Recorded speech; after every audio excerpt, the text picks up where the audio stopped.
పక్క ఊళ్ళోకి లక్ష్మీదేవి వచ్చిందంట. ఏ ఇంట్లోకి వెళ్ళి ఉందావా అని ఆలోచిస్తూ వీధులు నడుస్తుందంట. అప్పుడు ఈ ఊళ్ళో ఎన్నో ఇళ్ళున్నాయి, ఎంతో మంది మనుషులున్నారు. అందరూ నన్ను పూజించేవాళ్ళే, ఆహ్వానించేవాళ్ళే. మరి ఎవరింట్లోకి వెళ్ళను?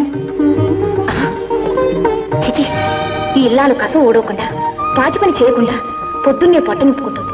కనీసం బొట్టు కూడా పెట్టుకోలేదు. అబ్బే, ఈ ఇంట్లో నిండలేదు. ఎంత విట్టోరు! పొద్దున్నే ఇంటిని శుభ్రం చేయడం మరచి తల్లో పేరు చూసుకుంటున్నారు పాపం.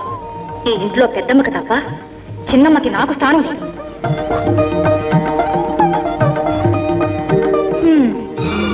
పొద్దున్నే పాత బట్టలు కుట్టుకుంటున్నావా తల్లి? ఇంటికి రావాలనుకున్న లక్ష్మిని త్రోసిపుచ్చుకుంటున్నావు పాపం. ఈ ఇల్లాలు ఎంత అందంగా ఇంటిని శుభ్రపరచుకుంది. ఇంటి ముందు కళకళలాడే ముగ్గులు వేసింది, దేవుని ముందు దీపారాధన చేసింది. ఈ ఇల్లే నా నివాస స్థలం. ఎవరమ్మా ఇంట్లో? ఏమ్మా, ఈ ఇంటి ఇల్లాల్ని. బయటికి రామ్మా. బయటికి రాలేను. నాకు నా భర్తకు ఒకే వస్త్రం ఉంది. ఆయన భిక్షాటనకు వెళ్లారు, అందుకే తలుపుతాటుగా ఉన్నాను తల్లి.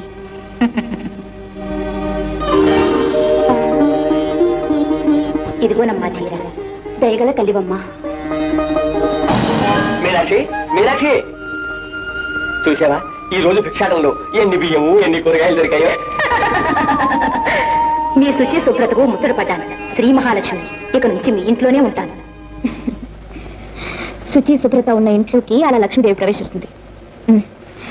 ఇక పడుకో.